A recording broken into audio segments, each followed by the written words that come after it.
আছে? হ্যাঁ, আচ্ছা, দেখে নাও। আচ্ছা।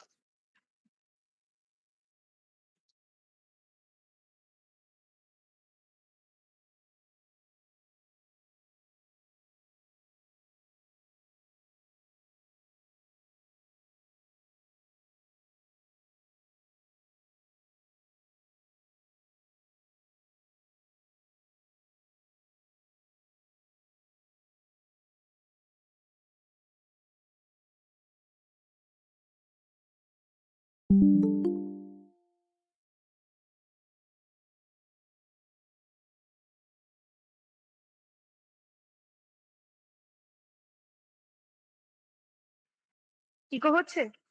হ্যাঁ।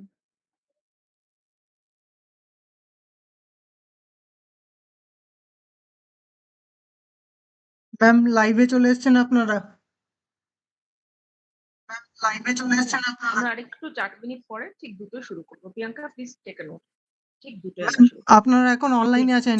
YouTube online. Okay ma'am? Ma'am শুনতে পাচ্ছেন? হ্যাঁ, ওকে। আমরা ঠিক ২ টোয় শুরু করব। হ্যাঁ, আমরা অনলাইনে আছি। ঠিক আছে এখন? আপনি লাইভটা দেখতে পারবেন।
হুম।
যে নম্বরে আপনি কল করেছেন সেটি বর্তমানে ব্যস্ত আছে। অনুগ্রহ করে কিছুক্ষণ পরে চেষ্টা করুন। आपके द्वारा डायल किया गया नंबर अभी व्यस्त है। कृपया कुछ समय पश्चात प्रयास करें। The number you have dialed is currently busy. Please try later.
Priyanka, please start. Good afternoon, everyone. Welcome to online special talk entitled Beyond the Books Hidden Realities to Thrive in the Corporate World, organized by Career Counseling and Training Program in collaboration with IQAC Asutosh College. I would now request Dr. Anonna Mondol, Faculty, Department of Psychology, to share her opening remarks about today's event. Anonna? Thank you, Dee. Good afternoon, everyone. Welcome to our Career Counseling Training Program, designed specifically for students eager to navigate their future careers confidently. As the job market evolves, students face an array of choices and challenges that can be overwhelming. Our program aims to equip you with the knowledge and skills necessary for making informed career decisions and setting achievable goals. In light of the evolving educational landscape, our program, which was previously conducted offline, has now transitioned to an online format. This shift allows us to accommodate time constraints faced by both students and educators while maximizing the benefits of the program. Today, we are really excited to introduce Ms. Sairindhri Moulik, a renowned expert in corporate leadership and career development. We welcome Madam to share crucial insights and actionable tips for thriving in today's corporate world beyond the books. We would like to extend our warm welcome to our dedicated coordinators and esteemed hub colleges and students. Your unwavering support and commitment play a vital role in the success of our program. Together, let's create an inspiring environment where students can explore their potential, gain essential skills, and build a brighter future. Welcome to all. Thank you, Anonna, for introducing us to today's seminar insights. I would now request Professor Shraboni Roy, IQAC coordinator, to say a few words of encouragement as always for conduction of this event. Madam? Thank you so much, Priyanka. And I'm so happy to welcome Sharindri Moulik to this online special talk meant for students. And of course, faculty members who will also be present there will also be enriched by your uh, talk today, I'm sure. And many congratulations and good wishes to the Career Counseling and Training Program Unit of our college for organizing this special online talk today. And Anna has already told us that shifting to mode has actually liberated us from constraints of time and space as well. So I would like to listen to students.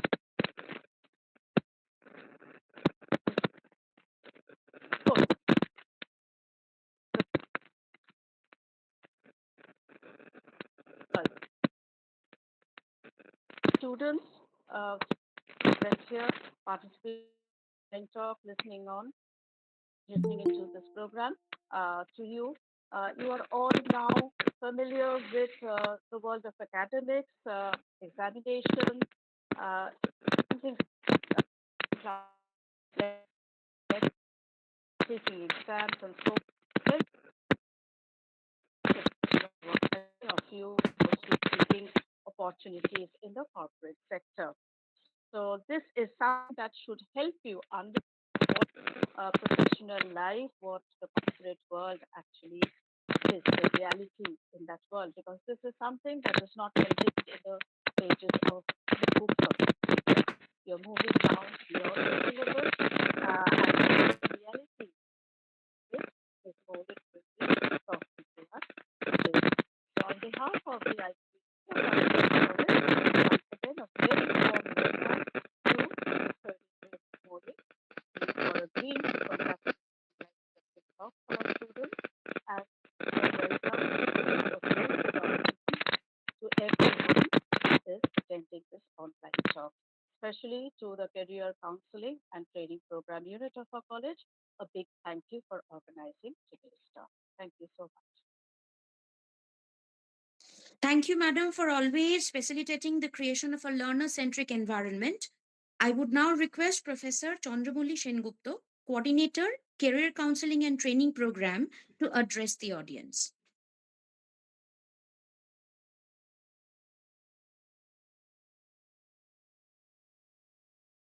Ma'am, kindly unmute, ma'am. Thank you very much, Priyanka. It is always a pleasure to say a few words for any program which has been conducted by Career Counseling and Training Program. Again, is very close to my heart. For our madam and for the students from other colleges, I would like to just very briefly introduce this unit. This unit was first created in 2009 under the able leadership of late colleague Dr. Pooja Chatterjee. And then in 2019, it was relaunched as Career Counseling and Training Program with a broader outlook. And as a result of that, we now give career counseling training. A certificate course is being conducted by this unit for 100 hours. And the interesting part of this training is that we have absolutely subject specific career options given to the students for the final semester. They are all divided into 15 groups where there are three papers common for all the groups. And there are three core papers which are subject specific, like for biosciences, there are three papers. For literature, there are other three papers. So that way, we have been able to create a very, very comprehensive and a very, very multifaceted kind of a syllabus, which are helping our students a lot. We also are proud to say that we have a publication to our credit. This unit has published a very huge volume of career programs or the career options, consisting of about 60 articles last year. And also, every year we conduct one annual event. It's generally organized in April, which is offline, either a seminar or a workshop for the students, where we invite students from other colleges as well. This year, unfortunately, for certain reasons, we were not able to uh, actually organize it in April. But we are very fortunate that we found a slot in May, and also Madam Moulik was free to address us. So finally, we have been able to conduct the annual event in the online mode. And I found the topic to be extremely interesting because, yes, it is not always very helpful to just read the books or mug up the notes. It is also important to learn firsthand or to learn from experienced people like Madam Moulik as to how we can thrive in our career, be it corporate, be it otherwise. I take this opportunity to thank IQSC and also IQSC coordinator, my friend Dr. Roy, and all my colleagues who are here and who have been working for the last 1 week or so for organizing this particular program. And of course, thanks to our principal sir for letting us conduct this program. So finally, this is the annual program of the 2025 session of Career Counseling Training Program. And again, welcome to the esteemed speaker. And I'm sure the students of our college and the students of the other colleges who have joined us in YouTube would be greatly benefited from her talk. Thank you very much. Thank you, madam, for highlighting the significant role of CCTP in coordinating and shaping the roadmap for our students. I would now request Professor Keya Ghosh, Coordinator, Cluster of Hub Colleges, to speak a few words that would motivate more students ahead. Madam? Thank you Priyanka তো এই প্রোগ্রামটা career কাউন্সিলের training programme থেকে করা হচ্ছে যার coordinator doctor চন্দ্রমল্লী Sengupta তার গাইডেন্সে এই ইউনিটটা গড়ে উঠেছে যেটা নাকি বলার কথা যে এখানে 28টা সাবজেক্টের মানে আমাদের 28টা সাবজেক্ট আছে তার কেরিয়ার ভিত্তিক আলোচনা হয় এবং central state job oriented interview counselling CV writing এর বিষয়টি বিস্তারিতভাবে আলোচনা করা হয় অবশ্যই স্টুডেন্টরা যখন আসে যে কোনো কলেজে ওরা কিন্তু এই ব্যাপারটা মানে আউটার ওয়ার্ল্ড বা রিয়েল ওয়ার্ল্ড এক্সপিরিয়েন্স সম্পর্কে ওদের জ্ঞান খুবই সীমিত থাকে। তো এইখানে বিভিন্ন এক্সপার্টাইজ, সাবজেক্ট এক্সপার্টাইজ বা যারা বাইরে থেকে আসেন, তারা বিভিন্ন ক্লাসের মাধ্যমে এই স্টুডেন্টদের একটা ভবিষ্যৎ গড়ে তোলবার প্রচেষ্টা করেন। আজকে আমাদের সঙ্গে আছেন মিস শৈরেন্দ্রী মৌলিক। তার বিষয়টাও খুবই interesting, beyond the books, hidden realities to thrive the corporate world. আমার কাছে বিষয়টা ভীষণ ইন্টারেস্টিং লাগছে, আশা করি সমস্ত স্টুডেন্টদেরও খুব ভালো লাগবে। এখন না এমন বিষয়টা হয়েছে যে হায়ার এডুকেশনে, মানে আমরা যখন ভাবতাম যে হায়ার এডুকেশনটাই সব, সেই ধারণাটা কিন্তু আমূল পরিবর্তন হয়েছে। এখন হায়ার এডুকেশনের পরিবর্তে এখন কিন্তু এই যে বিয়ন্ড দ্য বুকস, এইখানে একটা জবের ফ্যাসিলিটি বা হয়তো জব আছে হায়ার এডুকেশনের থেকে, বা এখানেও খুব গুড অ্যাট্রাকটিভ জব পাওয়া যায়। সো এই বিষয়টি যারা করছেন তাদের সবাইকেই আমাদের কনগ্রাচুলেশন। তারা খুব কষ্ট করে সাবজেক্ট এক্সপার্টাইজদের সাথে নিয়ে এই প্রোগ্রামটা করে। বিশেষ করে সেনগুপ্ত ম্যাডামকে আমার ধন্যবাদ জানাচ্ছি, আর অবশ্যই আইকিউএসসি কোঅর্ডিনেটর যেসব ব্যাপারে আমাদের গাইড করে শ্রাবণী রয় ম্যাডাম, আমার ধন্যবাদ। আর বিশেষ ধন্যবাদ জানাচ্ছি আজকের স্পিকার মিস শৈরেন্দ্রী মল্লিক। ওর বিষয়টা আমাদের সকলেরই খুব ইন্টারেস্টিং লাগছে, মনে হয় খুব ভালো হবে বিষয়টা। আর ছাত্র ছাত্রীরাও আছে, তারাও শুনছে। আর একটা কথা বিশেষভাবে বলি, আমরা হচ্ছে আশুতোষ কলেজ হাব সেন্টার নির্বাচিত হয়েছে, আমাদের স্টেট গভর্নমেন্ট আমাদের এটা সিলেক্ট করেছেন, এবং আমাদের সঙ্গে 7টে স্পোক কলেজ আছে। আজকে সেই স্পোক কলেজের প্রতিনিধিরাও নিশ্চয়ই আছে এই প্রোগ্রামে। Netaji Nagar day college, Iqbalpur college, Shyamaprasad college, Harimohan Ghosh college, পাঁচুর college, Nababallygunge college, Herambachandra college. এদের প্রত্যেক প্রতিনিধি ম্যাডাম বা স্যারকে আমার হাব কলেজের পক্ষ শুভেচ্ছা জানাই। তো সকলেই এই প্রোগ্রামটার দ্বারা উপকৃত হবে। আমরাও এই মন দিয়ে এই প্রোগ্রামটা শুনবো। তো এই প্রোগ্রামটা সুন্দর হোক, সফল হোক। ধন্যবাদ সবাইকে। Priyanka, we have Chandrima madam also. Just ask her to say a few words and then we'll Okay. move on to the main talk. Sure, ma'am. Thank you, KJ ma'am, for such encouraging words. I would now request Dr. Chandrima Bhatt to kindly encourage the students with her words. Hello. Hello. Yes, ma'am, you are audible. Am I audible? Okay. Yeah, ma'am, আমি you are audible. আমি শুধু hub কলেজের পক্ষ থেকে এটুকুই জানাতে চাই যে আজকের অনুষ্ঠানে স্পোক কলেজ থেকে যে ছাত্রছাত্রীরা এসেছে, আমরা যাদের বিপুল সাড়া পেয়েছি, তাদের কাছে যাতে আমাদের বক্তব্যটা পৌঁছে দিতে পারি এবং যাতে সেটা তারা তাদের নিজেদের মতো করে কাজে লাগাতে পারে ভবিষ্যতে, সেই রকম চেষ্টাই করছি। আর অবশ্যই তারা যেন একটু ফিডব্যাক আমাদের পাঠান। সবাই আন্তরিকভাবে চাইছি সবাই এই টকটা এনজয় করুন। আমার এটুকুই বলার। Thank you.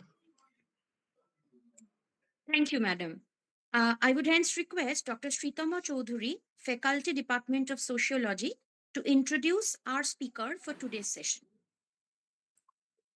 Thank you, my senior teachers, Kia ma'am, Chandramoli ma'am, Stravani ma'am, and Chandrima ma'am for addressing today's session. Thank you, Priyanka and Ananya, for starting our annual special lecture of CCTP Cell. Today, we are honored and happy to have with us Ms. Sairindhri Moulik. Ms. Sairindhri Moulik is a seasoned HR shared services professional with over a decade of experience in optimizing and delivering high-impact service delivery solutions. Currently serving as a senior service delivery analyst with ACCENTURE, she specializes in leveraging platforms like SAP and Workday to streamline HR operations and drive business value. Since 2011, Sairindhri has built a rich portfolio working with leading global organizations, including Capgemini, Tata Consultancy Services, and Accenture, where she has consistently demonstrated excellence in people management, operational efficiency, and cross functional collaboration.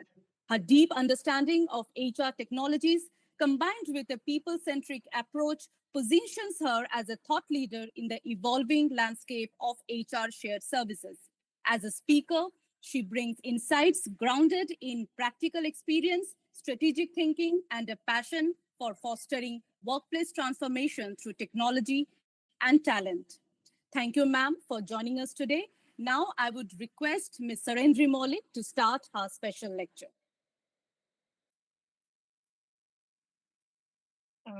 Before I start, I would like to thank everyone. I would first like to thank Shritama for introducing me with so much of details about myself and my career.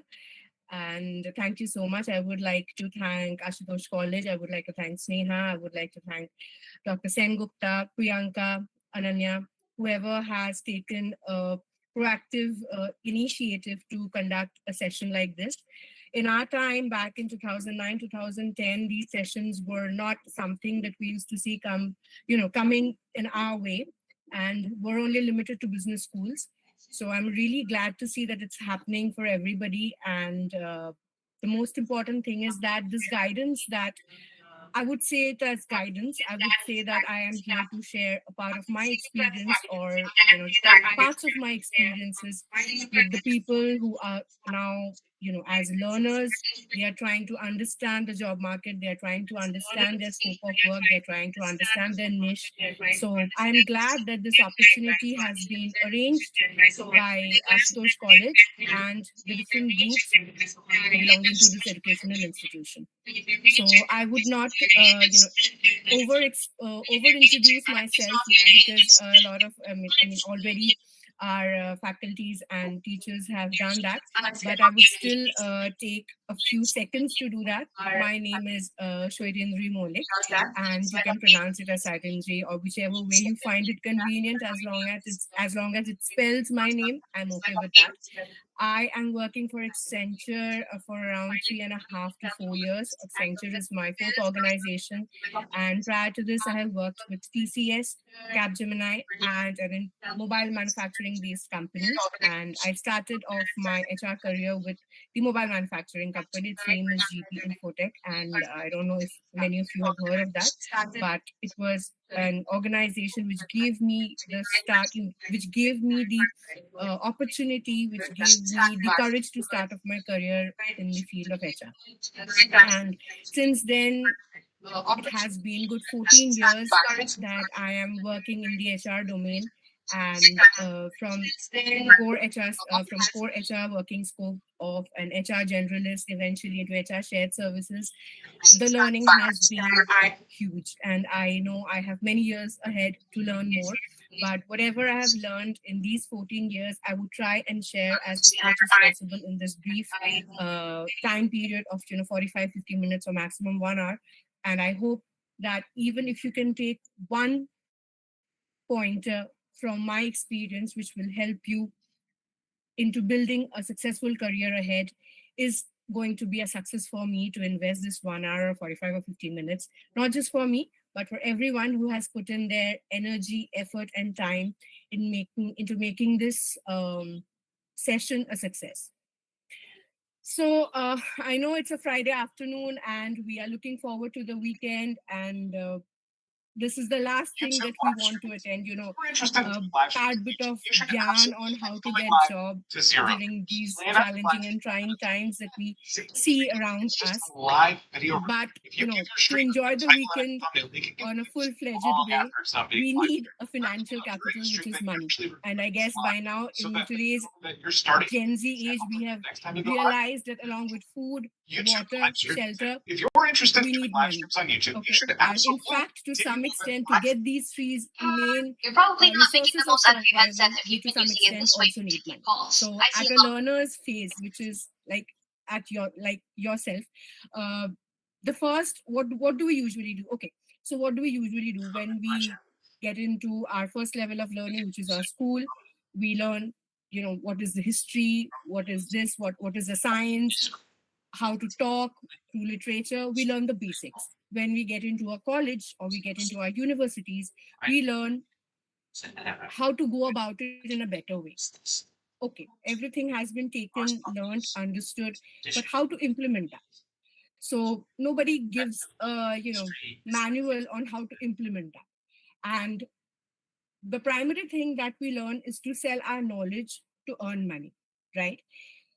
Um, so over here, what we are going to learn is how to sell your skills, not just your knowledge, and how to develop more of your skills while you are selling it on the process and earning money for yourself. বলছি Okay. একটা So problem হচ্ছে, without Google much meet further চলছে, ado, I Google would মিটের sound start ঠিক my আছে, presentation. যখন And before I OBS start the studio ওটা presentation, YouTube I would live like to হচ্ছে, tell you that I would go about ঠিক আছে, this ইউটিউবে অনলাইন entire যখন হচ্ছে process of ল্যাকিং করছে, মানে কেমন একটা telling you আওয়াজটা how কেমন বাজে ভাব to, হচ্ছে। how is this particular session going to help you with your job hunting process, or even when you try to switch careers আমাদের ahead এখানের জন্য হচ্ছে, তাই তো? and go about, learn about companies and organization, their working culture, the kind of pay that they provide. There would always be something, one secret mantra that you would develop for yourself. তোমাকে একটা Okay. Link পাঠাচ্ছি, শোনো, I দেখলেই have বুঝতে পারবে। gathered this একটুখানি শোনো, knowledge বুঝতে over the পারবে, years by ঠিক my আছে? own experience, দেখে by আমাকে attending কল করো। sessions like this, by attending training sessions at our organizations.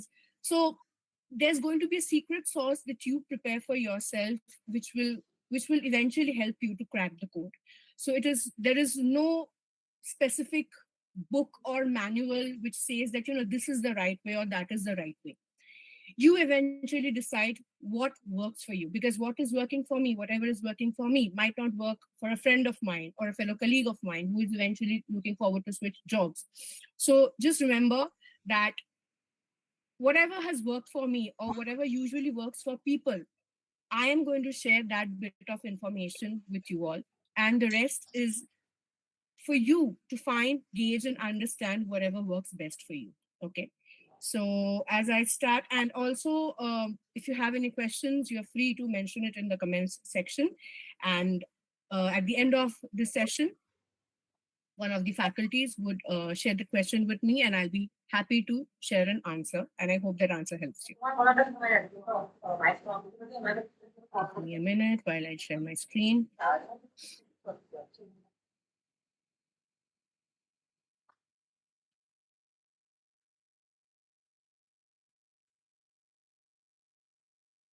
Right. I hope everybody is able to see my screen. I'm sorry. Yes, madam. This Everything is visible. is one It is visible. question I'm habituated asking. So pardon me if I'm constantly or intermittently asking you if I'm audible, if I'm visible, or if you can see my screen. So it's an occupational hazard. Pardon me if I'm much repetitive about it. Okay. So as the topic says, beyond the books, what HR truly seeks and the hidden realities which freshers must master to thrive in the corporate world.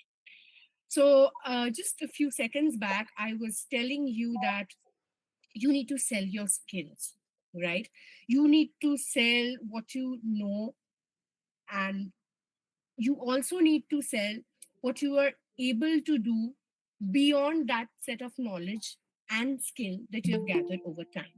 So let's look at a case scenario in my first slide. Imagine there are two candidates who walk into an interview room, and candidate A has a perfect 9.5 GPA, which is a top rank in academics, but struggles to articulate their thoughts. And candidate B, whereas has a 7.5 GPA, but has led college projects, interned at startups, and speaks with clarity and confidence. Who do you think gets the job? I know I would not be getting much answers because this session is arranged in a different way, but I feel the way you present what you know and what you're capable of matters a lot. So an interview session is mainly of how much time? Maybe 20 minutes, 30 minutes. Like that is a maximum time that you can buy for yourself. Sometimes it's briefer than that. So the first level of interaction that you have is with an HR of any organization. So they ask you, what is your educational background? What have you learned? If there is any other skill or there are any other skills that you have learned, your if you have any certification and all that. But the real day work or the real time work is not just about what you know and what is your skill, but it is also about how you are channelizing that, right? So the HR also understands how will you be able to channelize that on a day-to-day basis, because every day is not going to be a free-flowing day, right? Let's say if you're handling a volume, because you will be getting, either you will be, irrespective of whichever profile you decide to pursue your career in, whether that's finance, whether that's FMCG, whether that's HR, or anything, whether it's supply chain management, whatever, your daily work is subject to one particular thing, which is volume. I mean, how much work do you have every day? How much do you have on your plate every day? So based on that, how much you are able to deliver that and how you're able to deliver that is what determines, or how you are going to show that you are going to deliver that work is what determines how great you have one interview, or how great did your interview go. So presenting what you know, presenting what you're capable of, presenting what extra you can bring to the table, because maybe if you and a fellow classmate is attending the session or is attending the interview, they have the same they have the same set of skills or knowledge. So what extra do you bring to the table, which is why they should consider you as the selected candidate and not the other classmate of yours. So there should be something extra, because when we go to buy something, let's say if we're at a MACD or if you're at a KFC or if you're at a Starbucks, we look for something extra. Is there a freebie? Is there a free drink? Or is there a free chocolate chip, whatever? Whenever we find something extra than what we are looking for, we feel elated. We feel like, okay, this is the place. Okay, so when you find there's an extra free drink, you'll definitely look forward to come down to Starbucks once again, right? So we need to compare how people choose us with what determines us to choose things and services, and definitely the people that we come across in our lives. Okay. Now, that is how you become the person who is worth being selected. But there are few more things which is a determining factor when it comes to selecting a candidate. Let's look into that now. So what is the HR mindset and what do they actually evaluate? So like I said, the HR doesn't hire you for what you know. They hire for how you learn, how you adapt, and how you collaborate, how you cater to a challenging situation. Let's say many people are on leave in your team. How do you manage the volume for that particular day or those few days, or how good you're willing to manage the workload without doing an extra, a stretched shift, instead of doing that, or without taking much stress on yourself, how calculatively and how strategically you are able to handle such situation. First is the resume filter. How to get past the 7-second scan. Like I said, when an HR screens your CV, they will not put the entire day's time. Okay. They will look for the keywords that is a part of their JD. Like if it is something, let's say, if it's an ERP software, it's an AI certification, or if it's a particular course that you need to learn for catering to that role, that. Next, it is the ATS, the applicant tracking system. All right. So I would like to give a brief understanding to everyone on this, that very soon you would see that, and it has already started to happen, everyone, that the AI is conducting your interviews. So it is detecting your face, whether it's a real you or somebody else, because it is going to be like, sometimes if it's a remote interview process, then a lot of malpractices happen. So First, they're going to detect that it's the real you. You don't have any second person or third person helping you out. Then they are going to, evaluate your answers and responses, and eventually select you and determine whether to select you or not to select you. Next, what is the solution? We use keywords that is in the job description. So if you feel that you have just one structured resume which you are going to circulate to each and every job opening, then that is not going to be very helpful for you, because maybe the scope of work is same, but it is going to differ from company to company, from organization to organization, the way they detail their responsibilities. So you have to keep a draft for yourself. You can use chat gpt to prepare your resumes, your customized resumes, and eventually circulate those. Sending one resume to each and every job opening for each and every job opening always doesn't help. Most of the cases doesn't help. Next is, if you say in an interview session, let's say you're having an interaction with an HR person or with one of the business managers who would eventually take your interviews after the HR shortlists you for a particular role.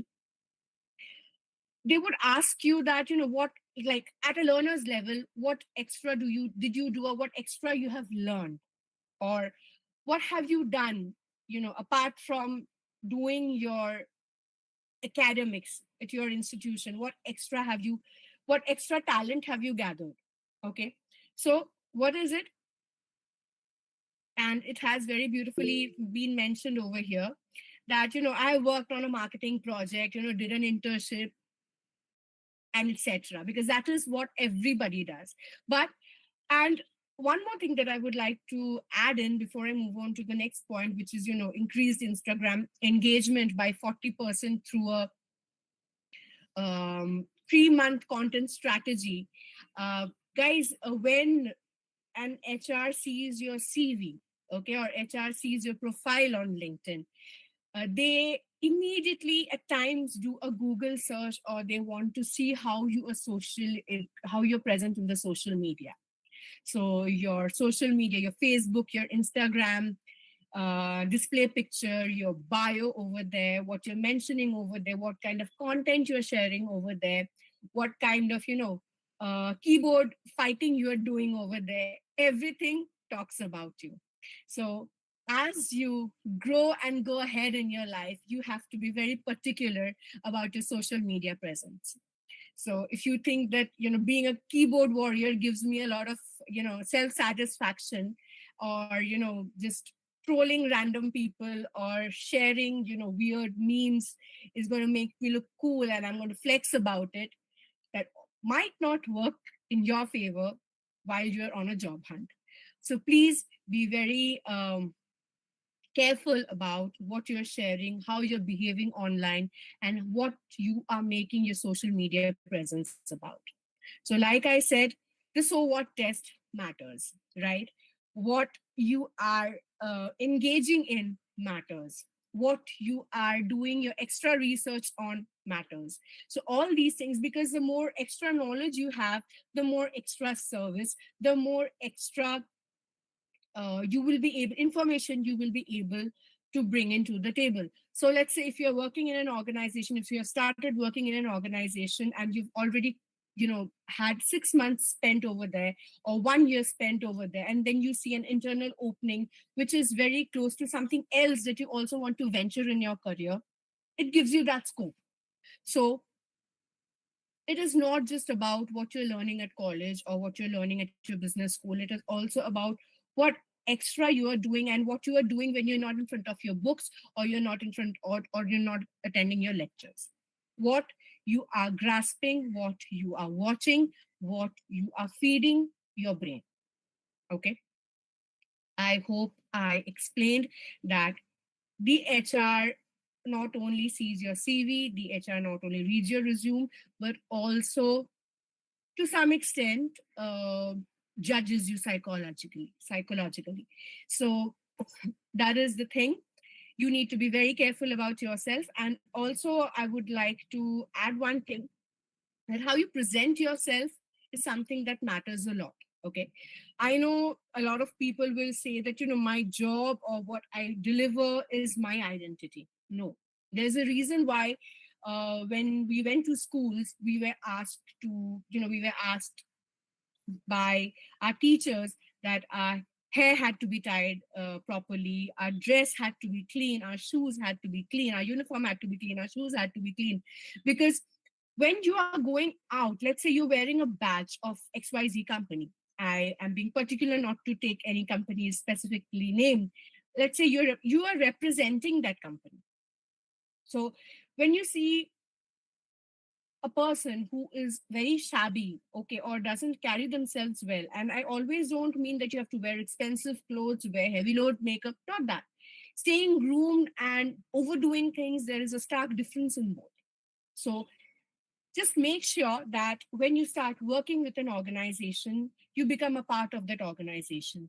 And when you put that organization's name in your LinkedIn, your Facebook, your Instagram, and any other social media platform, you are representing that organization. And every organization wants to be represented in the good light and not in ways where people will second guess, like, okay, they're welcomed this way. I mean, if they're not properly dressed, if they're not properly talking, if they're not properly representing themselves, how are they going to represent the organization? Okay. So you need to start being very particular about how you dress, how you look, how you talk and what you do, even when you're not working. Okay, now moving on to the other segment, which is the interview. So, like I said, they're not just assessing your resume, they're also assessing you, how you respond, what you respond, your body language, your micro behaviors, everything. And they're not just going to ask you about what good you did. They're also going to ask you, how did a failure make you feel? And what did you learn from that? And how do you look yourself? I mean, how do you manage, or how do you think that you will be able to handle a similar situation later on? Or you will be asked to describe a team conflict, because when you are working in a team, there are going to be different types of people. And I would really like to enhance on this, emphasize on this particular topic, that the way you talk to your friends, or the way you react to a contradictory statement from a friend, is not how you were expected to react at an organization, while you're at an organization. So you can maybe pass some cuss words or something like that to a friend, and you will not be held responsible for that. Give you a brief idea of that company has a lot of policies for incorrect behavior, for incorrect statement, and for definitely incorrect conduct. So how, bearing all these things in mind, how do you handle a team conflict, or how do you behave when there is a contradictory situation? These hypothetical questions will be thrown at you, and you need to answer them very, very, very strategically. And for that, people, you really need to engage in the job portals. You really need to be part of a Glassdoor. You really need to be a part of LinkedIn communities, various um, corporate communities, where you get to understand what is a company culture like, what is accepted there, what is not accepted there, what is the workforce over there really, really doing at the ground level. And definitely, when it comes to a job, we are expected to deliver something. So they would ask you how you would market a product to Gen Z. Okay.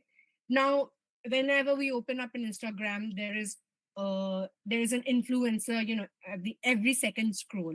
There is a content creator at an every second scroll. There is a vlogger at every second scroll. So what so there are already people who are doing this work real time, doing a lot of work which is not per se a job, but they are selling things, they are delivering things. There are coaches online, there are marketers online. So how would you do it differently while you are appointed on a full-time job. So you need to, like I said, you need to develop your own strategy, or maybe look at other people's strategy and combine and create one for yourself which works for you. Because guys, these 10 minutes or these 20 minutes or these 15 minutes are going to be a make or break thing for you. Okay. So I don't mean to overwhelm you, or make you feel like, oh, this is a lot of work. But yeah, the market out there is not very forgiving. It is very competitive with AI in place. People were, and I hope everybody's aware of the fact that there have been layoffs. There are still ongoing layoffs, and AI is replacing jobs and all that.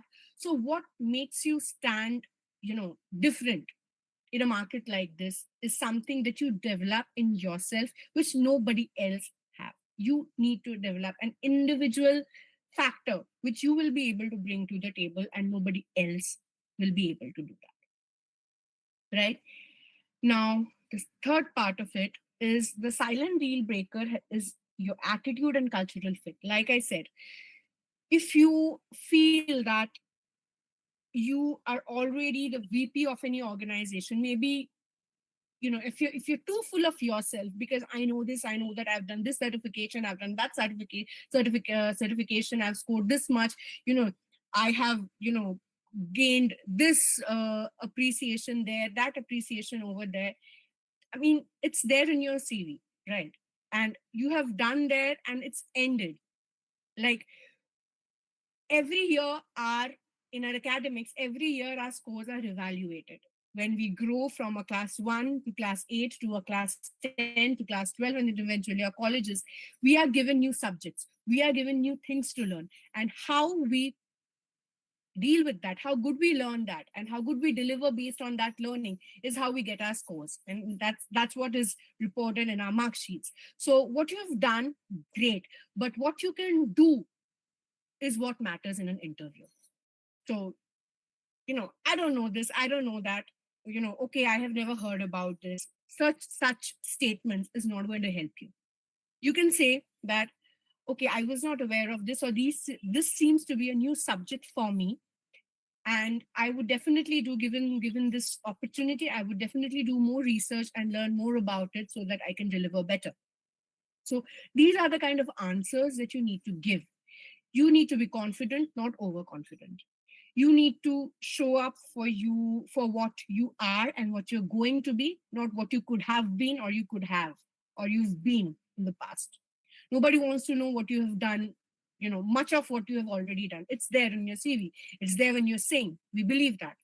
But what you can do is what interests us more.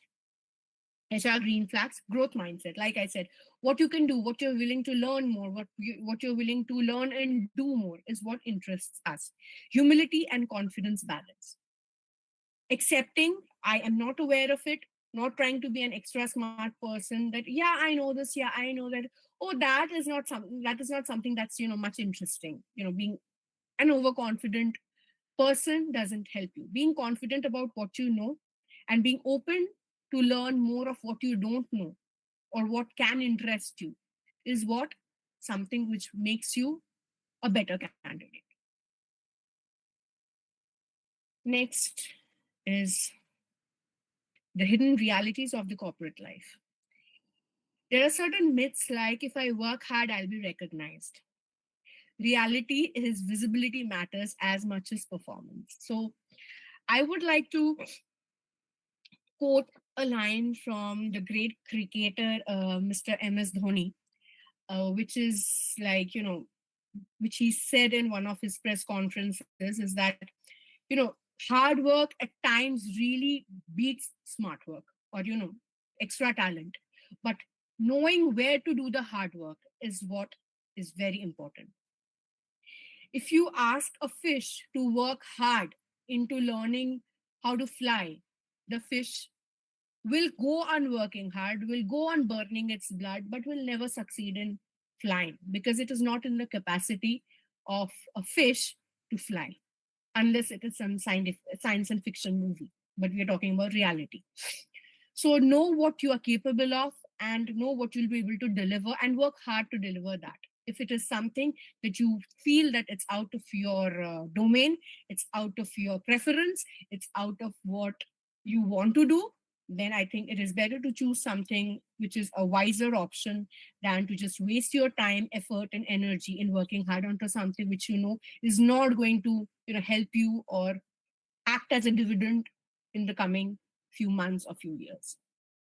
Next fact about working hard is that whenever you are having connects with your leadership, your senior colleagues, your managers, you need to be present over there. Okay, because I have seen a lot of people missing on such connects, going on breaks, and going for a sutta break or going for a chai break, or taking their lunch break during a time when there's going to be a session or engagement with the managers.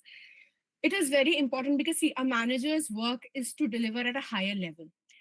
Let's say a senior manager is delivering to a greater role, which brings a different and to a different scope of work for the organization. And what you are doing, maybe that person is your line manager, maybe 4 5 levels up from you, and what you are doing at your level, the person is not getting to see it every day. Maybe they are having a look at that through some dashboard, through reports, or through your monthly volume reports.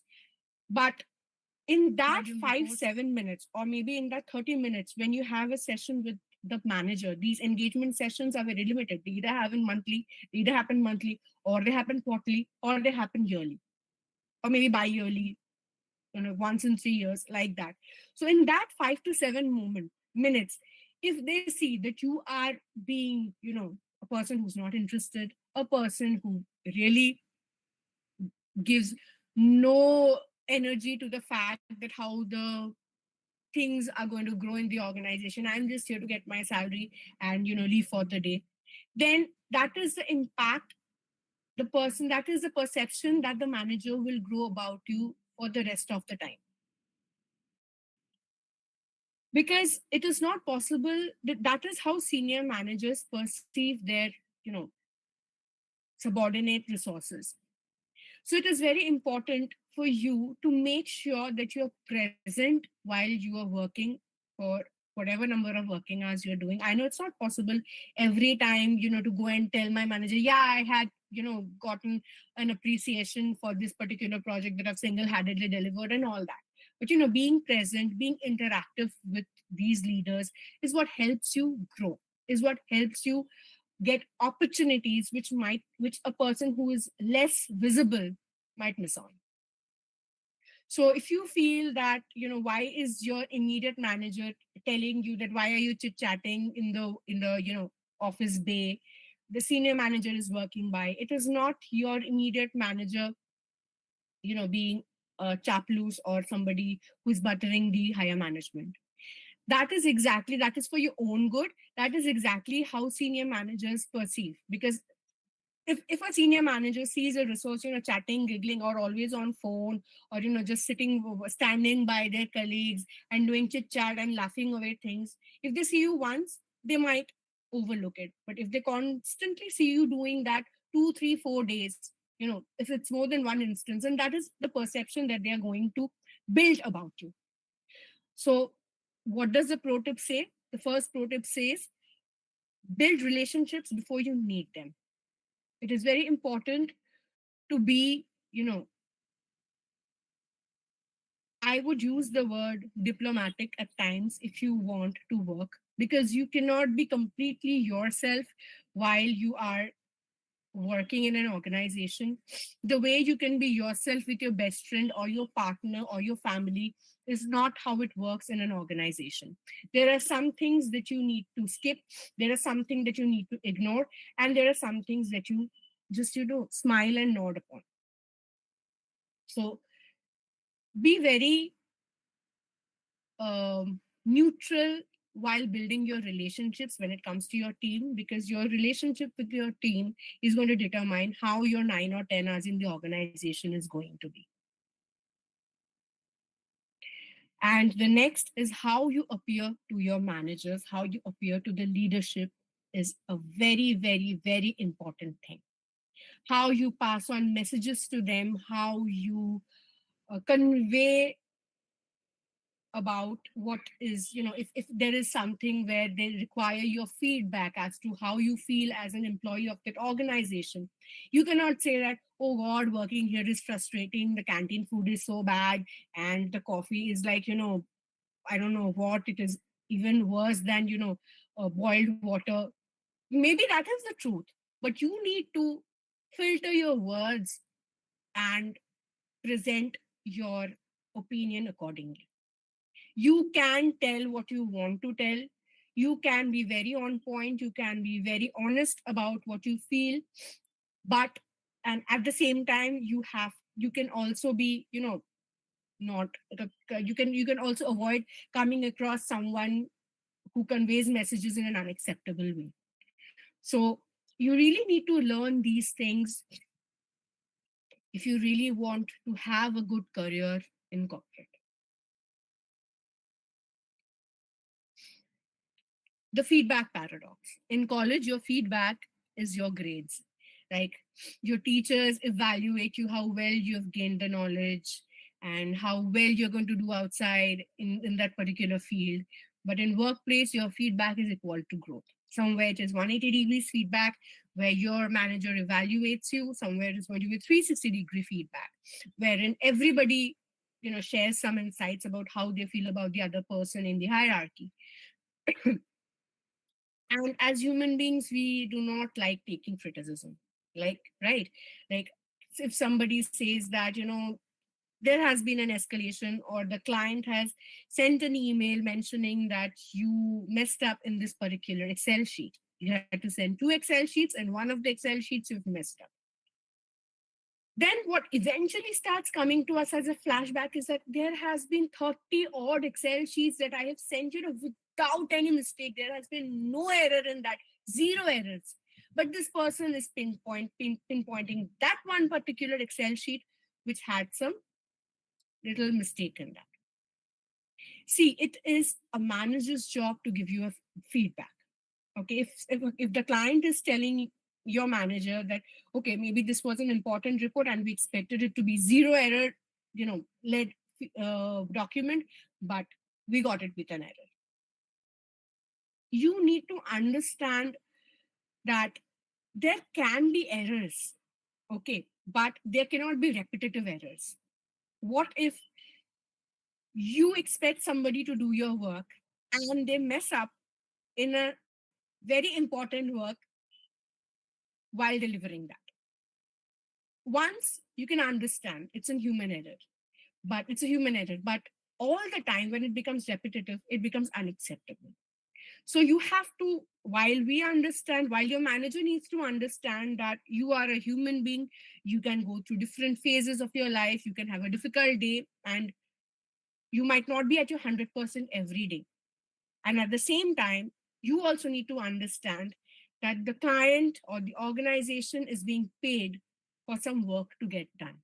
So they expect zero error work.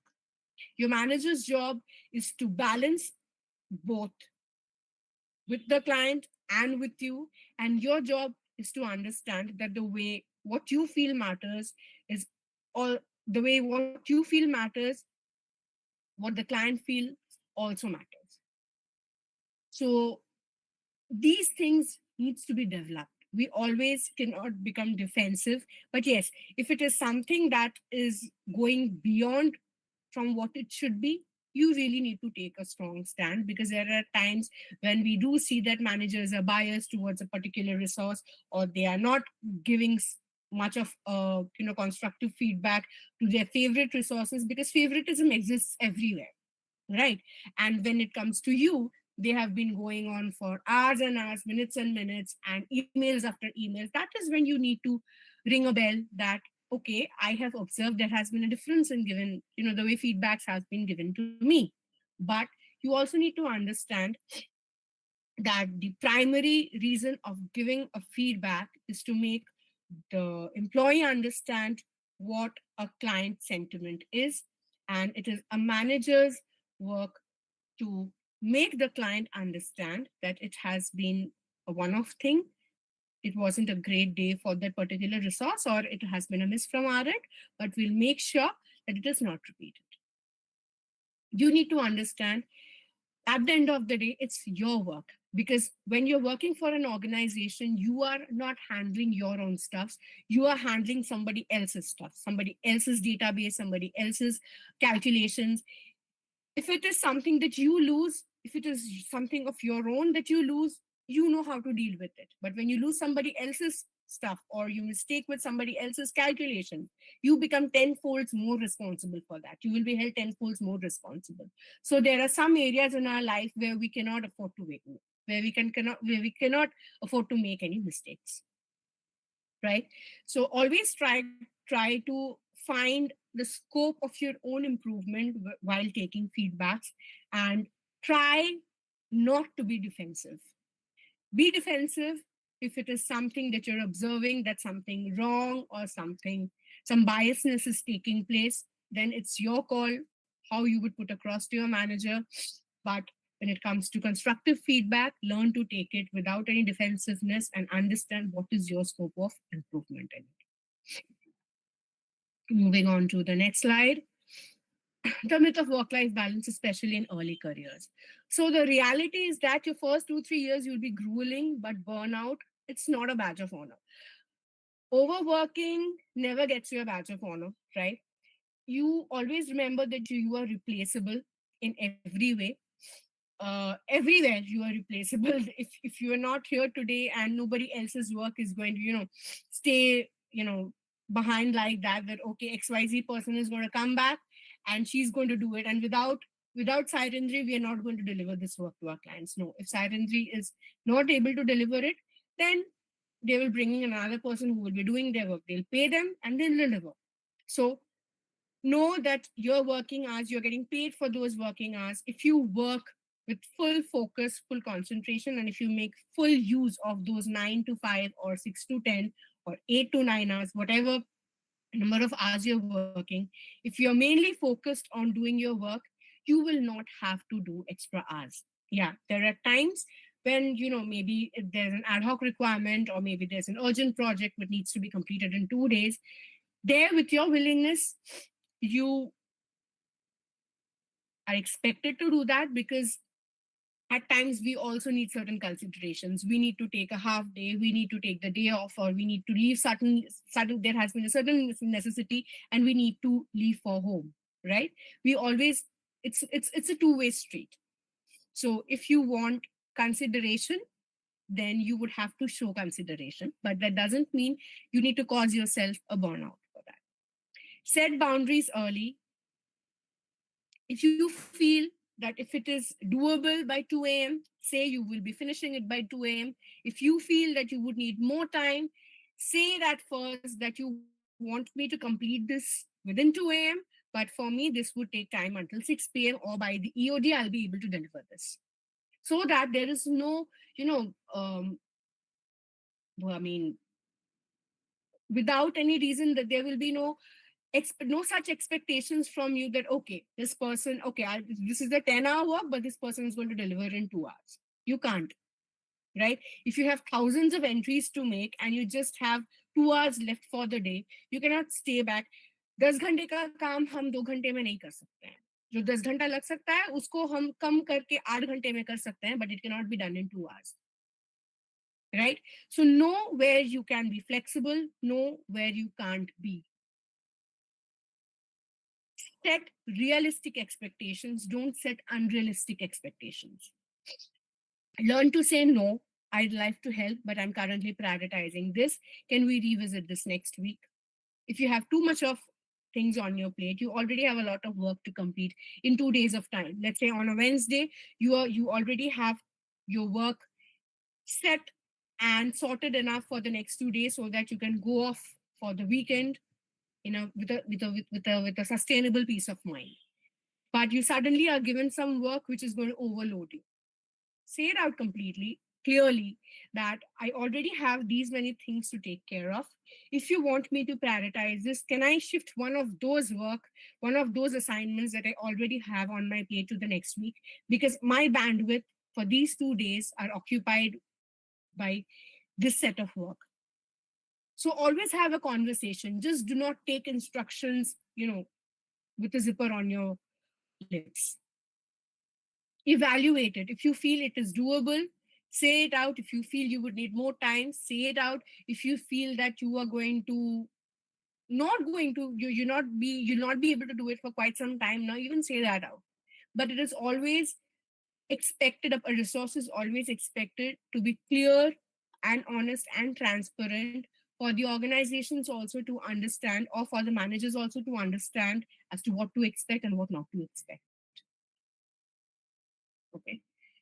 And then what the next slide says is the unwritten promotion criteria. Just allow me a minute.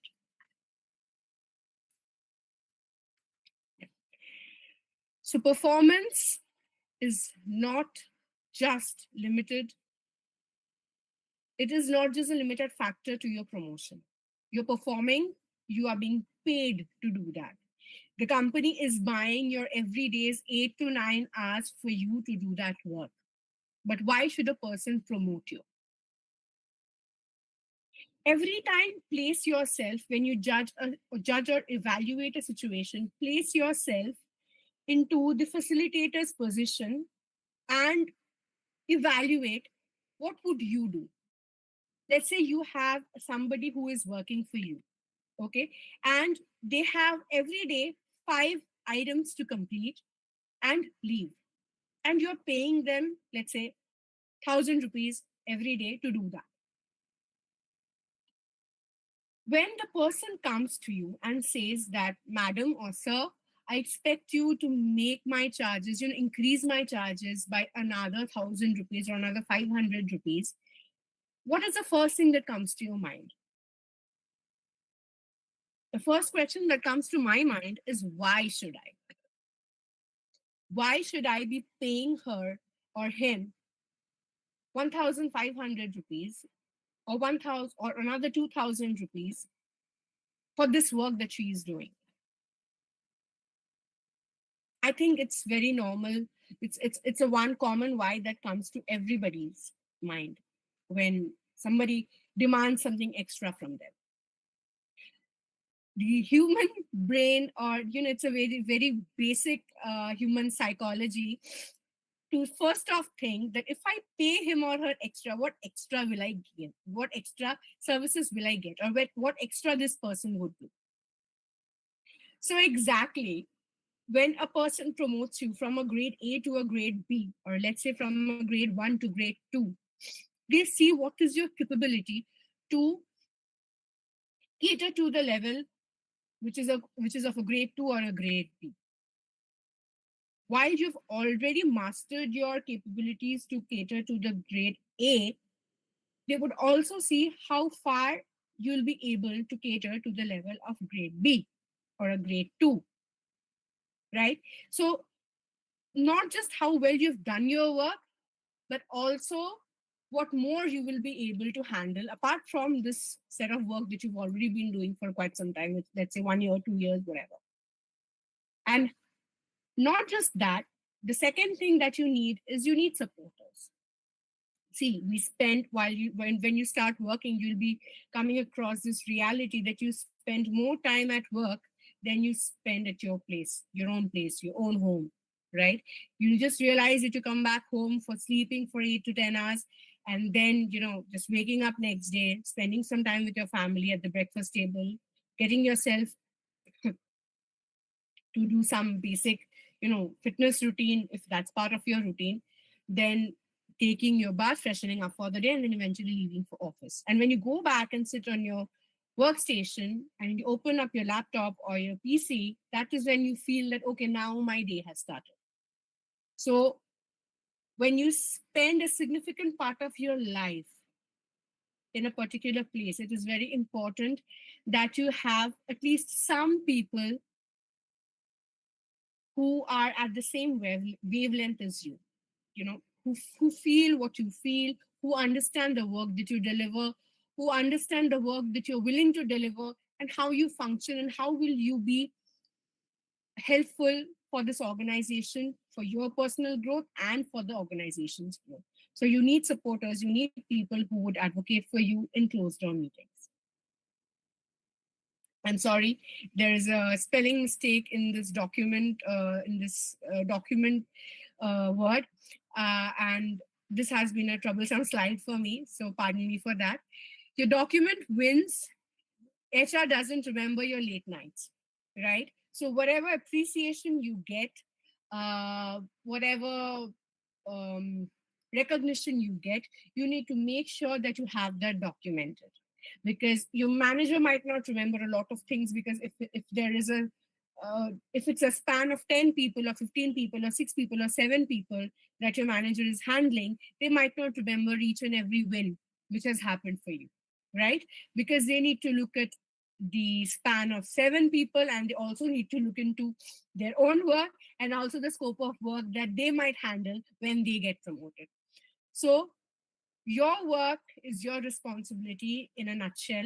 The good work that you are doing has to be, you know, kept documented, so that when in case if your manager says that, okay, I didn't see much things coming on your favor this year, you need to place it in front of him or her and say that, no, I think this has been there in the month of May, I received this in the month of June, I received this in the month of December.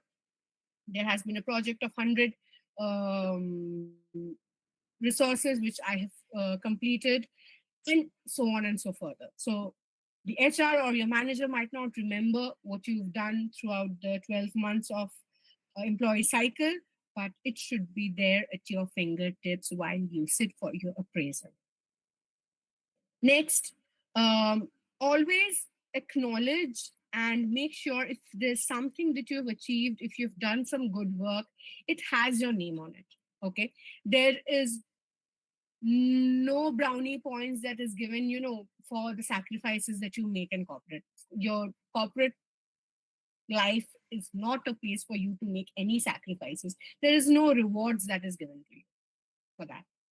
Stand up for the good work that you do, claim it. I have done this. Yes, I have done this. If there are people who have contributed in that successful project or that successful good work for you, acknowledge them also. So that in case if you are in their place and you have collaborated with them into doing some good work and they've accomplished something, they also acknowledge you. That is how, remember, people, the way you treat is exactly the way you let people treat you is where you're setting an expectation of how you would treat people, and how you let them treat you, vice versa. If you are doing something good, that means you're setting a standard for yourself that this is what I expect in return. So the way you are held responsible for anything or any mess up that happens is on you. Make sure any good work or any achievement that you have for yourself while you're in the organization also has your name on it. It is not just the escalations, but also the appreciations should be in bold, italics, and underlined enough for people to know. Always remember to be proactive about yourself as well. Part 3. Now, how to prepare. There are few major things that you need to remember when you are on this job hunt process. Okay. Like I said, your knowledge, what you know. Your LinkedIn profile should have all your certifications, all the details of whatever small courses, full time, part time courses you are doing, and so on. Everything should be there on the portal. Who you are, how you show up is important, like I already said. Not just how you appear in LinkedIn, not just how good is your bio in LinkedIn, but also HR recruiters these days show, pay importance to how you show up in other social media platforms, what you are doing over there, how you are personally, how you are in person. Because, like I said, not everybody comes as they are when they are at work, but how are they? Because a lot of things happen. Because if you are a person, who is into a lot of negative preaching and all that, there will be a time, or if there is a person, sorry, if there is a person who does a lot of negative preaching, or weird practices, or practices which are not socially accepted in person or in their personal life, there will be a point where that is going to have an impact in his professional life as well. So there has been a lot of instances, when you get to know about organizations, you would get to see there has been a lot of, there are a lot of, policies that have been put into place. Posh is a very famous one, which is again sexual harassment, which also, and it not just includes of how you are one-on-one behaving with a resource who is of the opposite gender, or even for the same gender. It applies for both binary and non-binary relationships. It also has a scope covered of how you're talking to your colleagues on social media, on WhatsApp platforms, on Instagram platform, on Facebook, outside when you're partying with them. As long as you are in the scope of organization, each and everything that you are doing, and before and whenever the organization, before they hire you, are scanning you, they observe each and everything. Relationship capital, you really need to know and build trust and connection. Meet people, connect with people on LinkedIn, who are the HR proper, the proper levels of HR connections, if possible senior managers, and share relevant posts if they are sharing something good which everybody needs to know, which will help a person in their professional career. Share those, and not just any random post, which is not relevant. Less sarcasm, more quality, things like that. And social media capital, I've been constantly saying this, because this, guys, these days is very, very, very important. Key message, what are your strategies? What are your strategies going to be? Your key message is to, the best time to build your corporate survival skills is now, because you have not started yet. Like I said, when I started working in 2013, there were a lot of things which I now wish that I knew then. Like these things that I'm sharing with you out of my own experience, were part of those things which, was like, a new thing for me, a new world opening up, a new dimension unfolding itself in front of me. So that is very important. Be part of professional communities, be part of corporate communities on social media, on Glassdoor, on LinkedIn, on Indeed, and know what you really, really want. What I want might not be same as what my friend wants, right? Build a T-shaped skill set. Your skill set should have at least enough and more of terms which is related to your knowledge, yourself, and technology. AI is very important these days, right? Deep learning in one area, which is like coding, and broaden others, communication and design. You should be a master in one particular topic. You should have that mastery on that particular topic, so that you know. And what are the others? You at least have some generic knowledge, because that doesn't make you, that doesn't make you fall into a place like, okay, ye kya hai? Okay, this is new to me. You need to come up speed with what's happening around you professionally. It's very important for you to have sufficient knowledge. If you have more knowledge, that is not going to harm you. But if you have less, it can be harmful to you. And like I said, these days there are enough and more resources. There are free certifications, there are courses that you get to see, by just paying a 99 rupees or 499 rupees, or even a 9 rupee, or free courses that are available, that makes you gain extra knowledge, that makes you understand one particular topic. Let's say you've been knowing that for quite some time now, but maybe it gives you an extra understanding about it, or when people come together in a particular forum, they cross share their knowledge. So your learning process should be ongoing.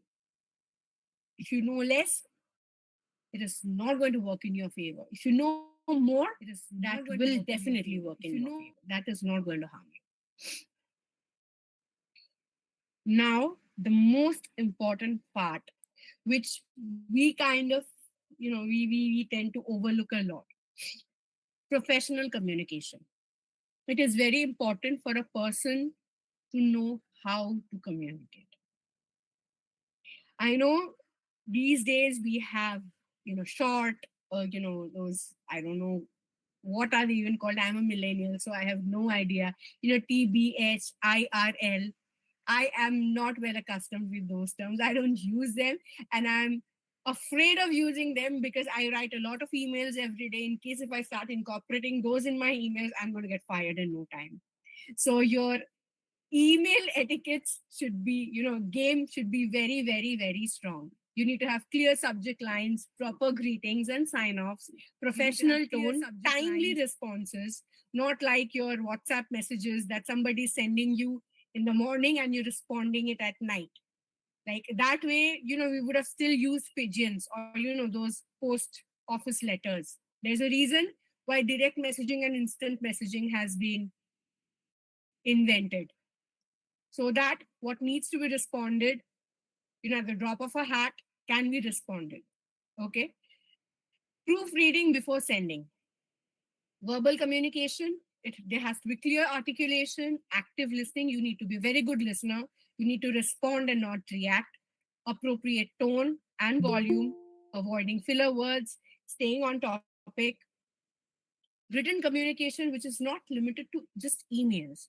Your reports, your memos, your proposals, chat messages, structured format, grammar, and clarity, tone suited to the document's purpose. Okay, guys, I have known a person in Capgemini who got who went on a performance in scope, or a performance in planning, which is uh, a brief period where the HR and the business determines whether or not to retain you in the organization, um, just because of his typing errors. Okay.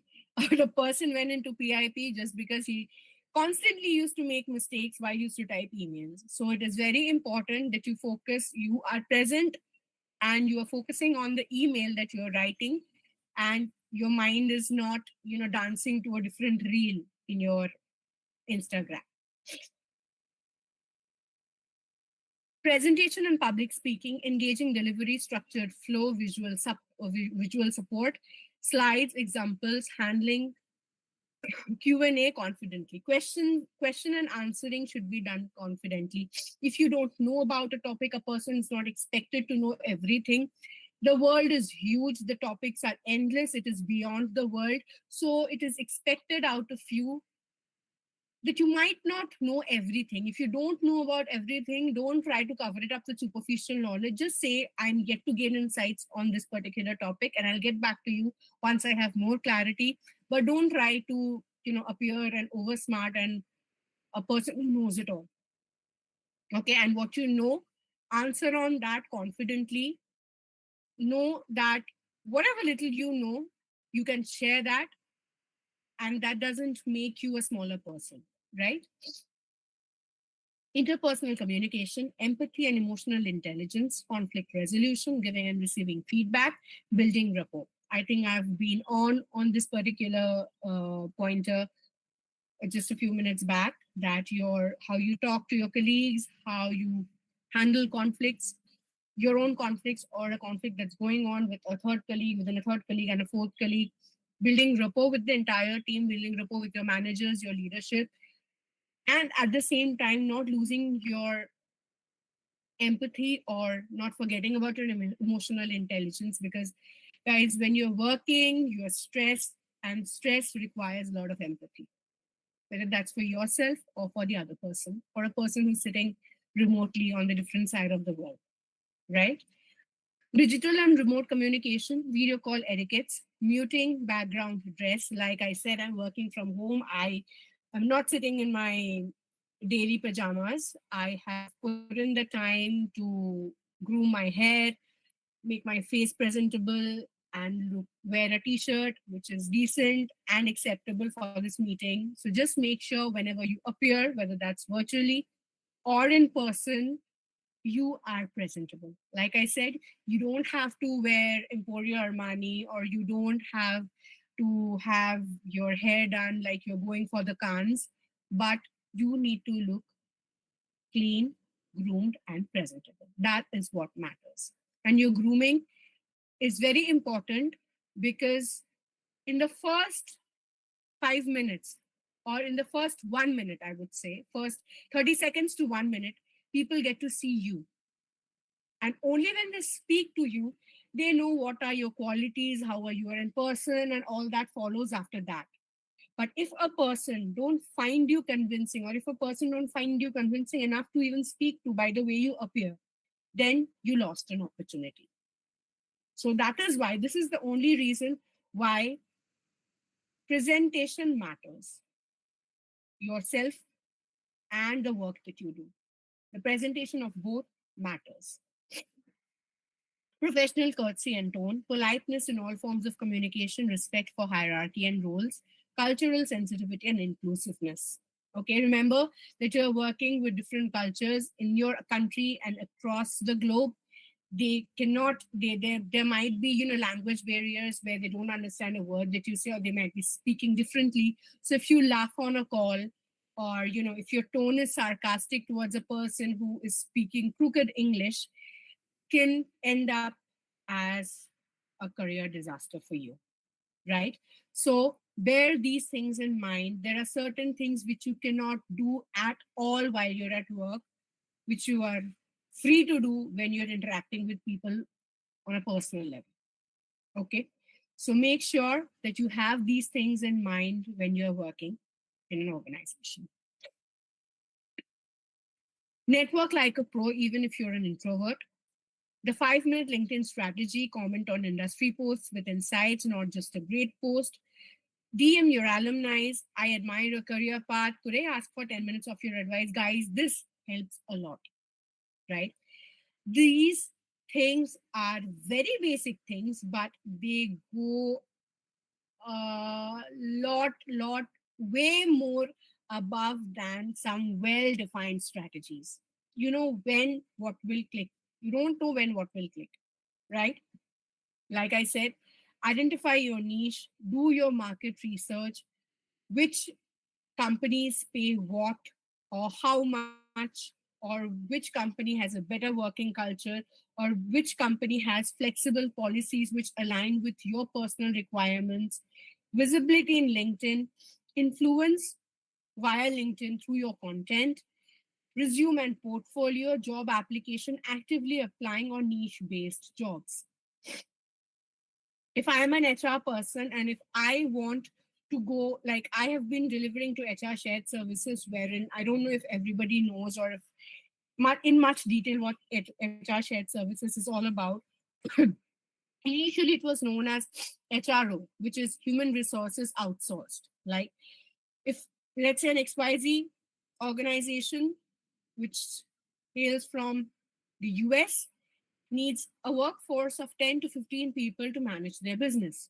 They hire a company like mine to give them those 10 to 15 resources at a lesser price, because of course what it would charge them to get 15 resources in the US would charge much less to get 10 to 15 resources here in India.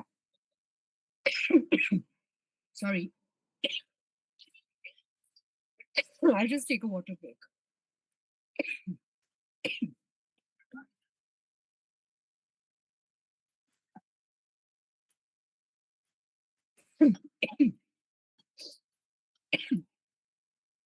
So I'm working in HR shared services. If I want to go into,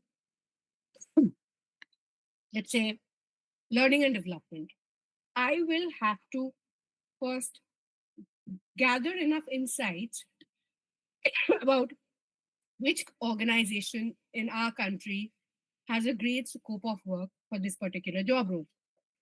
And also, how much do they pay? How do they pay? And what is their work culture? And what do they expect from their trainers? What is the scope of training that I would get to see in terms of, training the workforce over there? Is it going to be virtual, or is it more going to be about traveling from place to place, from business center to business center, etc.?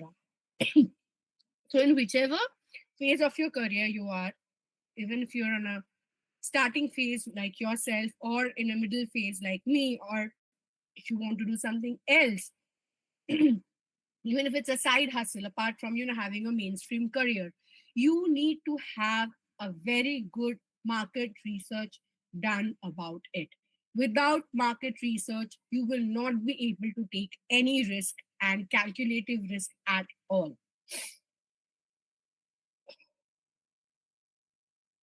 And the most important part is self reflection. If you get to attend 5 job interviews, if you're lucky, you'll crack all of them. If not, then what you come back is, with a lot of learning. If you went, if you attended 3 back-to-back job interviews which did not land up well, I know morally it feels very bad. You really don't end up going to bed in a happy state of mind. You feel a loss of inadequacy in yourself, or this person is getting that job, they got this much of this XYZ LPA, they are going to Denmark for an on-site, and etc., etc. But it is less about others and more about yourself. And this is not a gyan that I'm per se giving, but it is something because I have had these phases as well. Okay. Because a lot of my friends moved out of Kolkata to get a job for themselves and a very thick fat package for themselves, and I was over here because to some extent I found comfort in being here. I'll be very honest, because that's how I prefer to do my work. How a friend of mine is working, or the switches that they have been doing, might not work for me. So whenever I used to see their professional profile, the kind of package that we're earning, used to give me that feeling that where did I go wrong? Or was it a mistake, or was it a wrong decision for me to decide, staying back here? It's not that. Everybody has their own way of carving their own path in their career, just the way they do it in their own lives personally.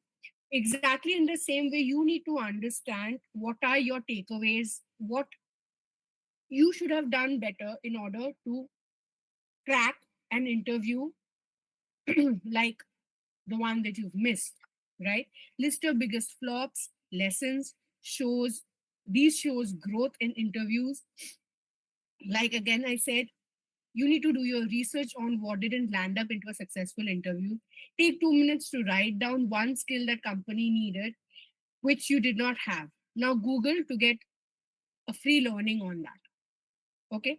And not just free learning, what extra along with that free learning you can learn more. So, what a very simple thing is that when you get rejected, is what you are not what they're looking for. Why you are not that looking for what they are looking for.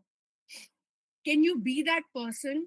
Do you want to develop that skill set? You might end up with 2 answers in your head. One, that if companies are looking for this particular thing, then I cannot be that because I don't want to work on that particular aspect. Okay.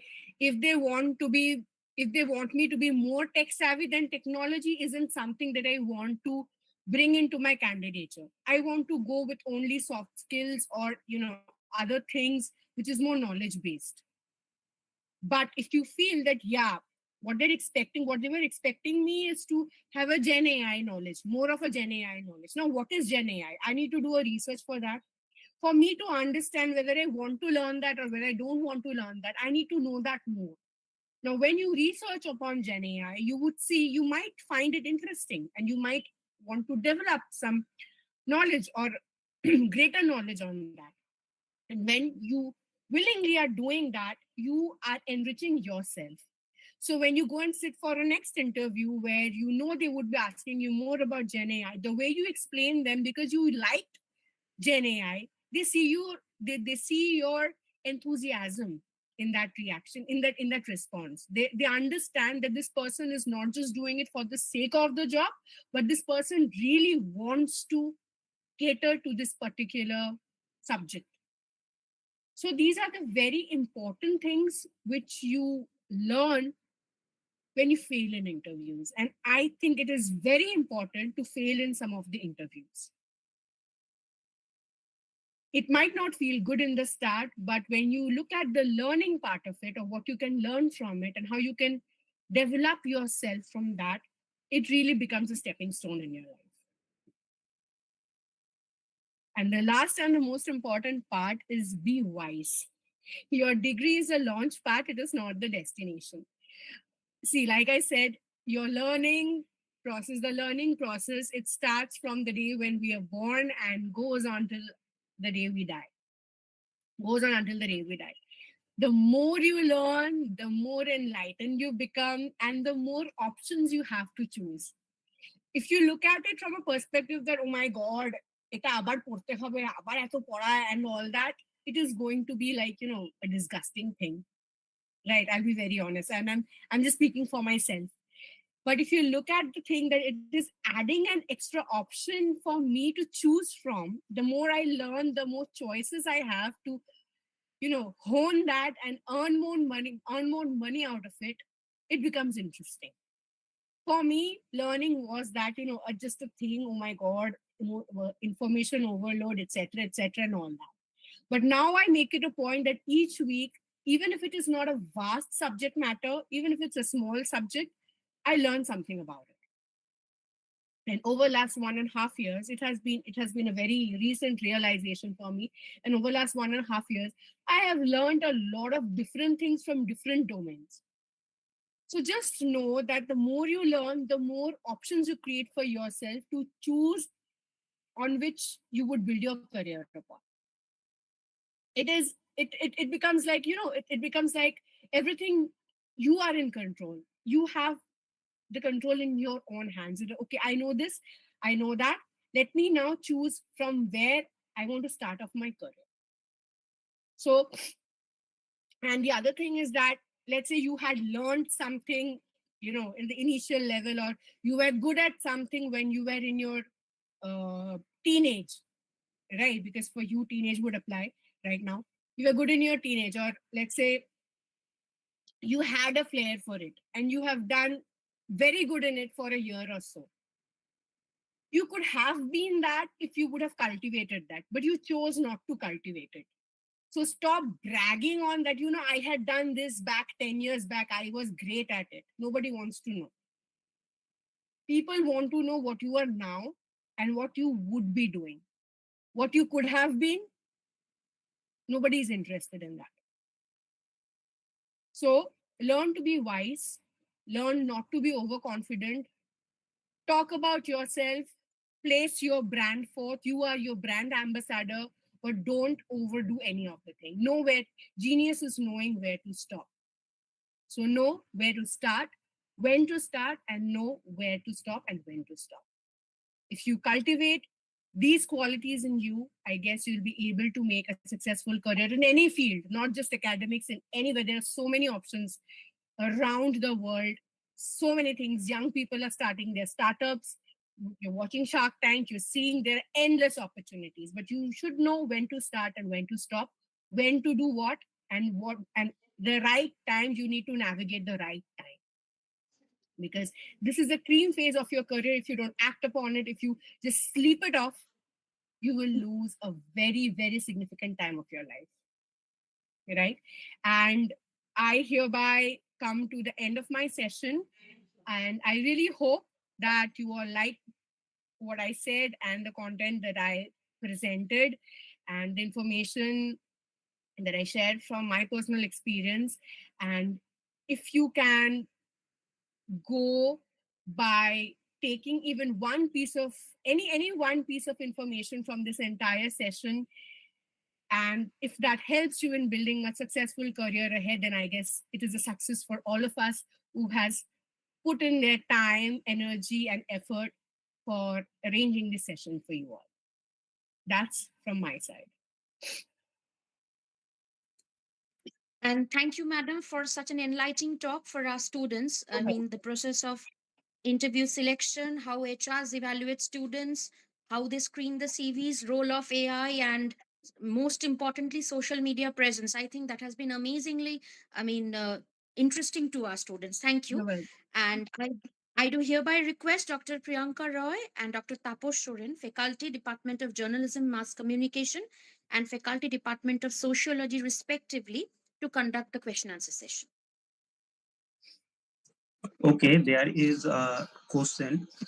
If I want to join corporate right after my graduation, what kind of courses should I do in 2025? You need to be proficient in Microsoft. I guess we all are. I guess Microsoft used to be a big thing in our time, but nowadays it's not. You need to be good in PowerPoint, you need to be good in MS Excel, and definitely you need to have some basic knowledge of AI. And I'll repeat myself, I'll go on talking about AI because AI is the big thing now. You need to have, there are a lot of courses that you see online, which academic platforms like Udemy has, Upgrad has. Learn what is AI, how you can use Gen AI, how you can use Chat GPT, how you can, because these these AI tools help you build better data as you start working in your career ahead.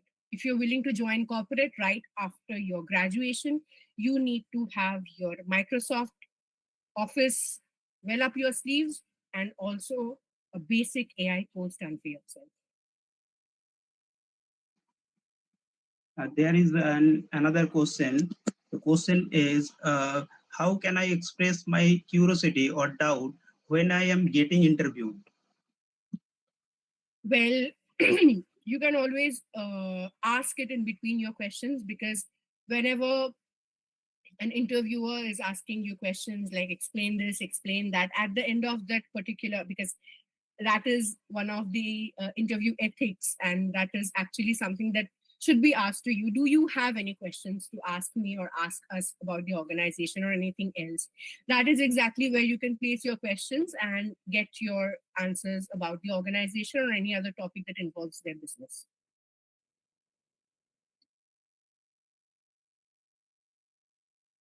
Okay. Ma'am, am I audible? We have two more questions. Yeah, please go Yeah. ahead. So, yes, thank you. The question is, if I want to pursue an MBA in future, do I need to gather 2 or 3 years of job experience, or just doing a few internships and clearing the entrance exam help me to make it to one of the finest colleges in our country and eventually get a desirable job as well? And moreover, it's added that whether pursuing an MBA specifically in finance and accounting, what skills should I need to learn during the time of my preparation? Thank you. I think you would be given a better perspective about it in your BBA classes.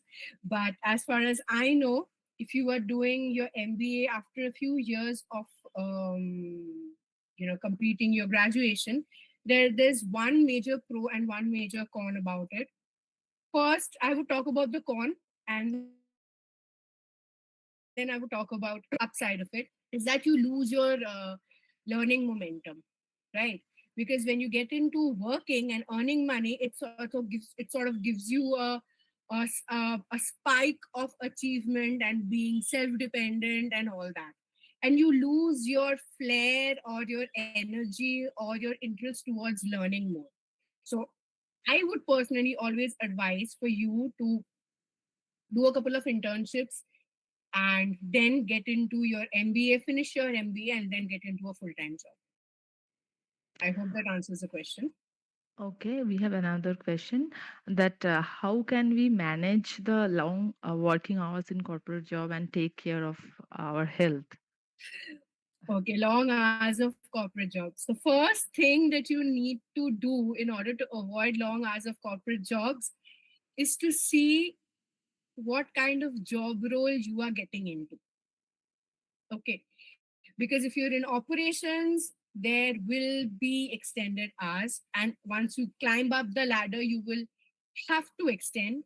But extending in terms of your shifts varies, mostly depends on the kind of organization that you um, are a part of, okay, or what kind of organization you're working for. Because I'll be very honest and blunt over here that there are certain organizations wherein they see wherein they will not see what you are doing. Let's say your shift is from 10 to 7. They will not see what you are doing within 10 to 7 p.m., which is your shift timing, right? Whether you are working, whether you're really working, or you're sitting and chit chatting, or taking n number of breaks, whether you are working in between your breaks or taking breaks in between your work. They will not see. But if they see you extending, the managers feel that, oh, this person is very hardworking. But trust me, that is not the code. Like I said, if you are focused in your work, whatever you are doing within your shift hours, you will get most of your work done within your shift hours. There is no requirement of extending. There can be times wherein there is an urgent client requirement or an ad hoc requirement where they will tell you to, you might have to extend for 1 or 2 hours for finishing this particular project for next 1 or 2 days. But that is something which your manager or your leadership should give you as an heads up. But it is mostly organization based culture, I'll be very honest, wherein some organizations do not encourage working extra hours unless it is very very necessary for you to work those extra hours.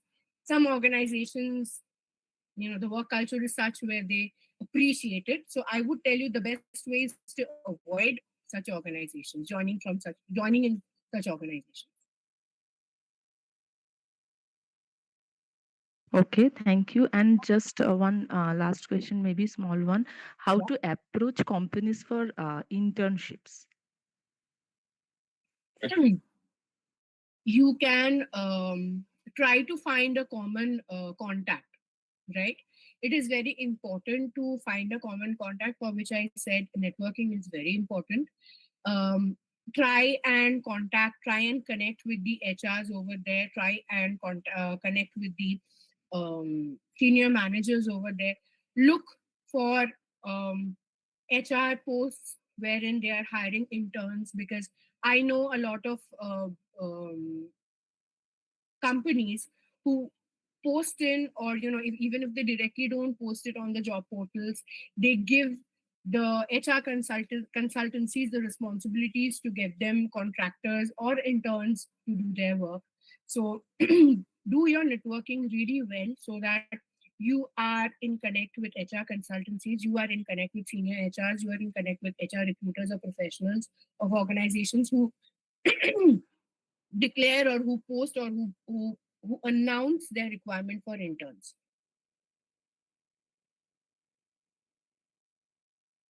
Okay. Now the question answer session is done. So over to Priyanka ma'am. Thank you. Thank you, Dr. Roy and Dr. Shorin. And with this, we have come to the end of the session. And I would request Dr. Shupatra Sen, Associate Professor, Department of Botany, to conclude with the formal vote of thanks. Thank you, Priyanka. That was a wonderful session. May I congratulate Ms. Sairindhri Moulik for that wonderful discussion. It was extremely detailed, and I particularly liked the part of uh, work-life balance. That part was wonderful because that is something that even we have to learn at this stage. Yeah, Even yes, yes, it's an endless learning endeavor. it is endless, absolutely. Yes, it And is. especially as seniors, we need to have fresh perspectives about work-life balance. It's very important. Thank you. Thank you ever so much for being Most a welcome. part of this program. I thank our respected principal, Dr. Manush Kobi, the CCTP cell members, of course, our very dynamic coordinator, Dr. Chandramulli Sengupta, Dr. Moulistri Chattopadhyay, the assistant coordinator, and the IQAC coordinator, Dr. Sraboni Roy, the cluster of hub colleges who joined with us and made this a very fulfilling and a very, in every way, a very rewarding session. Finally, I must acknowledge, gratefully acknowledge, the technical staff and the IT cell. Once again, thank you, Ms. Moulik, for that You're most wonderful and welcome. engaging. It was an interesting session for me as well. So I was happy to be part of this particular session. Thank you so much for the Thank you. opportunity. And I should not forget the students. Ultimately, it's for them that we do everything. So, students, I hope they enjoyed and they learned their bit. Thank you ever so much. Thank you, everyone, and hope you have a great day and great weekend ahead. Thank you. Thank you.